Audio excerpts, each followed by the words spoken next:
دل محمد کے ہیں، جانو تن محمد کا۔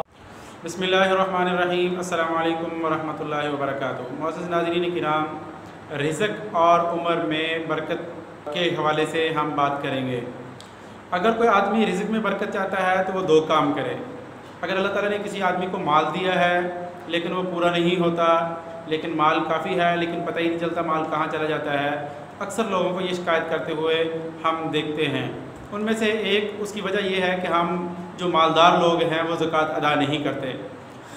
اگر مالدار زکوٰۃ دے، انشاءاللہ اس کا جتنا بھی رزق ہوگا وہ بڑھنا شروع ہو جائے گا اور اس کا رزق پورا ہونا شروع ہو جائے گا، اس کی تمام ضروریات اللہ پاک پوری فرما دیں گے۔ ایک وجہ ہوگی۔ دوسری، جو زمیندار لوگ ہیں، جو کاشتکار لوگ ہیں، وہ اپنی فصلوں کا عشر ادا نہیں کرتے، جس کی وجہ سے اللہ پاک اس میں سے برکتیں اٹھا لیتے ہیں۔ کاشتکار حضرات اپنی فصل کا عشر ادا کریں، اللہ پاک تھوڑی جو روزی ہوگی، جتنی بھی روزی ہے اس کے اندر اللہ برکتیں ڈالنا شروع کر دیں گے۔ جتنی پریشانیاں انسان کی ہوگی اللہ حل فرما دیں گے۔ وہی رزق جو پہلے پورا نہیں آتا تھا اور شکوش کہتے تھیں، وہی رزق اللہ تعالیٰ پورا فرما دیں گے۔ بہت سارے کام انسان کے اٹکے ہوئے ہوتے ہیں اور انسان کا بہت سارا پیسہ کبھی وہ کیسوں کے اوپر لگ رہا ہے، کبھی تھانے کچہری میں لگ رہا ہے، کبھی وہی پیسہ انسان کا غلط جگہ پر لگ رہا ہے، کبھی بیماری پر لگ رہا ہے، کبھی کہیں لگ رہا ہے، اور رزق کافی ہوتا ہے لیکن وہ پورا نہیں ہوتا۔ انسان کی ہزاروں پریشانیوں کے اوپر لگ جاتا ہے، لیکن جس وقت انسان اللہ تعالیٰ کی فرما برداری کے اندر رزق کے زکوٰۃ ادا کرے گا مال کی، یا زمیندار جو ہے وہ کوئی کاشت کی جو فصل کی ہے اس کا عشر ادا کرے گا، تو انشاءاللہ وہی رزق اس کے لیے کافی بھی ہوگا اور اس کی پریشانیاں بھی اللہ تعالیٰ کام فرما دیں گے۔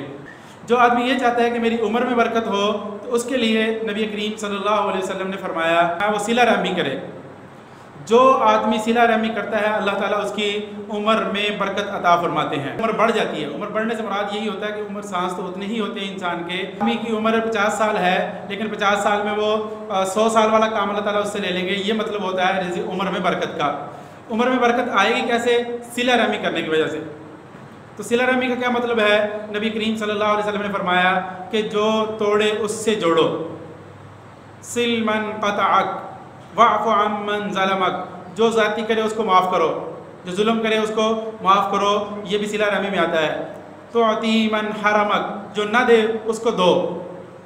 یہ 3 عمل بتائے نبی کریم صلی اللہ علیہ وسلم نے، جو آدمی ان پر عمل کر لے اس کی انشاءاللہ عمر میں برکت ہوگی۔ یعنی تھوڑی عمر میں اللہ زیادہ کام لے لیں گے، تھوڑے وقت میں اللہ تعالیٰ زیادہ اس سے کام لے لیں گے، جو امتوں تک نسلوں تک اس کی فائدہ ہوگا۔ تو اس لیے یہ 2 عمل ہیں، رزق میں برکت کا عمل اور عمر میں برکت کا عمل۔ رزق میں برکت کا عمل یہ ہے کہ آدمی زکوٰۃ ادا کرے، مال بڑھے گا، رزق بڑھے گا، عشر ادا کرے، مال بڑھے گا، رزق بڑھے گا۔ اور عمر میں برکت کا عمل کیا ہے کہ آدمی صلہ رحمی کرے، رشتہ داروں کے ساتھ اچھا سلوک، جو نہ دے اس کو دے، جو ظلم کرے اس کو معاف کرے، اور جو زیادتی کرے اس کو معاف کرے، اور جو توڑے اس سے جوڑے۔ تو یہ 3 عمل کر لے، انشاءاللہ اس کے رزق میں بھی برکت ہوگی، اس کے عمل میں بھی برکت ہوگی، اور اس کی عمر میں بھی برکت ہوگی۔ اللہ تعالیٰ ہمیں ان باتوں کو سمجھنے کی، ان پر عمل کرنے کی توفیق عطا فرمائے۔ السلام علیکم ورحمۃ اللہ وبرکاتہ۔ Hey there. Subscribe to my channel. And also press this bell icon, so you never miss any new update.